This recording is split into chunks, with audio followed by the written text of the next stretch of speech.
Lord. ప్రభువైన యేసు నామములో అందరికీ వందనములు. ఈ దినము దేవుని వాక్యంలో నుంచి లూకా సువార్త 19వ అధ్యాయము 5వ వచనం. యేసు ఆ చోటికి వచ్చినప్పుడు కనులెత్తి చూచి, జక్కయ్య త్వరగా దిగుము, నేడు నేను నీ ఇంట ఉండవలసినదని అతనితో చెప్పగా, అతడు త్వరగా దిగి సంతోషంతో ఆయనను చేర్చుకొనెను. ప్రియమైన సహోదరుడా, సహోదరి, ఈ దినము దేవుని వాక్యంలో నుంచి మనం చూసుకున్న మాట ఏంటంటే, యేసు ప్రభు జక్కయ్యను దర్శించిన వృత్తాంతం. యేసు ప్రభు ఎంత కనికరం గల దేవుడో, ఎవరైతే ఆశ కలిగి ఉన్నారో వారి దగ్గరికి వెళ్ళినట్టుగా జక్కయ్య యేసు ఎవరో చూడగోరినాడు. యేసు ప్రభే జక్కయ్య దగ్గరికి వెళ్ళినాడు. ఎంత విచిత్రం చూడండి. ప్రియమైన వాళ్ళరా, ఈ జక్కయ్యను దర్శించిన ఈ దేవుడు ఈ దినము నిన్ను నన్ను దర్శించడానికి ఇష్టపడుతున్నాడు. నేను ఆయనను చేర్చుకోవడానికి, ఆయనతో గడపడానికి ఈనాడు ఇష్టంగా ఉందా? ఈనాడు చాలా మందికి ఎంతో ఇష్టం ఉందంటే సెల్ ఫోన్తో ఎక్కువ ఇష్టం ఉంది. బయట కామెడీ చేసుకొని అరుగుల మీద అక్కడిక్కడ చాయ్ హోటళ్ళ కాడ ఏదో సరదాగా కొంత గడపాలని ఆలోచన కలిగి చాలామంది ఉన్నాం. ఈనాడు ఎవరమైనా అదే కోరుకుంటున్నాం. కానీ యేసు ప్రభుతో సహవాసం ఉండడానికి చాలామందికి ఎట్లుందంటే ఇష్టం లేదు, అయిష్టంగా కూర్చుంటున్నాం. మందిరంలో కూర్చుంటే సమయం చూస్తుంటాం, ఎంత సమయం ఇంకా అని. కానీ ఎందుకట్లయితుంది అని ఆలోచన చేస్తే మంచి ఎప్పుడు చేదుగా ఉంటుంది. మన జీవితంలో ఏదైతే మంచిగా ఉండాలనుకుంటామో అది చేదుగా ఉంటుంది. చెడు ఎప్పుడైనా కానీ తీయగా ఉంటుంది. అందుకే మనము తీయని దాన్ని కొరుకొని మనం నష్టపోతున్నాం. చేదైన మాటలు అంటే యేసు ప్రభువి చేదైనట్టుగా ఉంటాయి. మన జీవితానికి ఆత్మీయంగా అవి వర్ధిల్లడానికి ఎంతో మేలుకరంగా ఉంటాయి. ఈ జక్కయ్య దగ్గరికి యేసు ప్రభు వచ్చినాడు. ఆయన సంతోషంతో అతన్ని చేర్చుకున్నాడు. ఇది క్రైస్తవ జీవితానికి తొలిమెట్టు.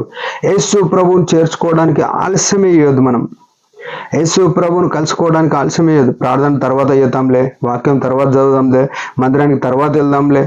ఇది మన జీవితంలో పతనానికి మొదటి మెట్టు అని గుర్తుపెట్టుకోవాలి. మనం సంతోషంతో చేర్చుకున్నట్టు జక్కయ్య ఎట్లా చేర్చుకున్నాడు అట్లా చేర్చుకోవడం అనేది ఆశీర్వాదానికి తొలిమెట్టు ఇదని గుర్తుపెట్టుకోవాలి. ఇది మారు మనసునకు సూచన.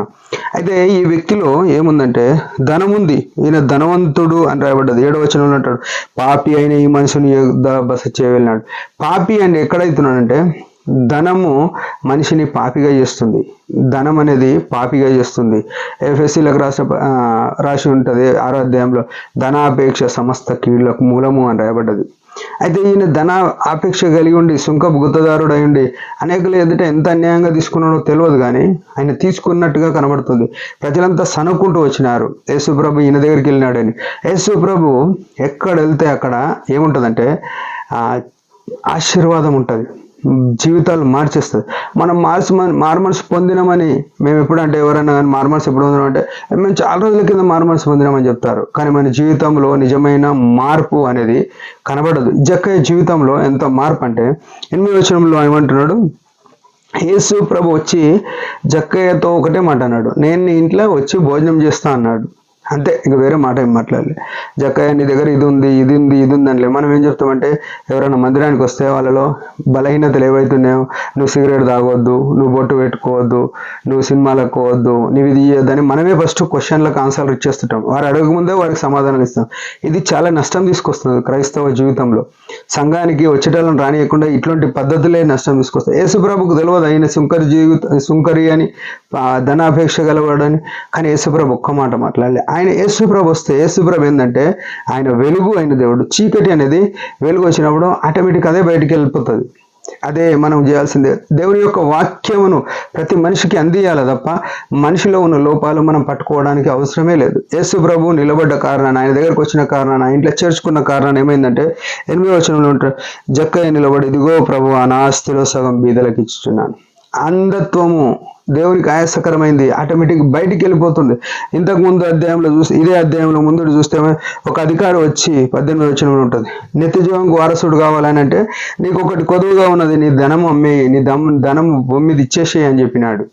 అయితే ఇక్కడ జక్కయ్యకు ధనం గురించి చెప్పకముందే ఆ ధనం అనేది ఆటోమేటిక్ బయటికి వెళ్ళిపోతున్నది. నిజమైన పశ్చాత్తాపం అంటే అది ఆయనకు ఆయాసకరమైనది ఏదో మన జీవితంలో నుంచి బయటికి వెళ్ళిపోవాలి. మనం మారు మనసు పొందినామని చెప్పుకుంటాం, కానీ ఆయనకు ఆయాసకరమైన జీవితము మన హృదయంలో పెట్టుకొని, మన ఇంట్లో పెట్టుకొని, మన వ్యక్తిగత జీవితంలో అది కొనసాగించుకుంటూనే మేము మారు మనసు పొందినాం, సేవ చేస్తున్నాం, పరిచర్య చేస్తున్నాం అని అబద్ధ బోధకులుగా ఈనాడు స్థిరపడిపోయినాం మనం. ప్రియమైన వాళ్ళారా, జక్కయ్య ఎట్లయితే మారు మనసు పొందినాడు, అప్పటి వరకు ఒక దిక్కు ప్రయాణం, ధనం సంపాదించుకోనికి ప్రయాణం, యేసు ప్రభుని కలుసుకోగానే దాని నుంచి విముక్తి వచ్చేసినది.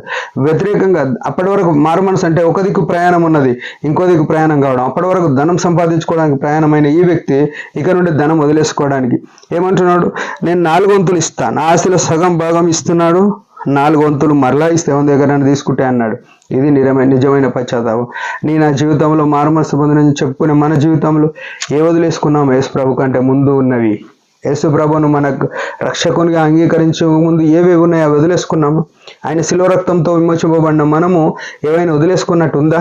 పాత జీవితానికి కొత్త జీవితానికి యేసు ప్రభువును అంగీకరించక ముందుకు అంగీకరించిన తర్వాత ఏది భేదం ఉందో చూసుకొని ఆయన మహిమ కొరకు మార్పు చెంది జీవిద్దాం. దేవుడి మాట దీచునుగాక. చిన్న ప్రార్థన. పరమ తండ్రి యేసు ప్రభు నామములో వందనాలు. మా జీవితంలో జక్కయ్య వలె సంపూర్ణమైన మారు మనసు, నిజమైన మారు మనసు, మీ రక్షణ కార్యం జరిగించమని, మారు మనసు పశ్చాత్తాపం అనుగ్రహించమని స్తుతులు అర్పిస్తూ యేసు నామములో ప్రార్థిస్తున్నాం తండ్రి. ఆమేన్. మీరందరూ ఈ పరిచర్య గురించి భారంగా ప్రార్థన చేయండి. Praise the lord.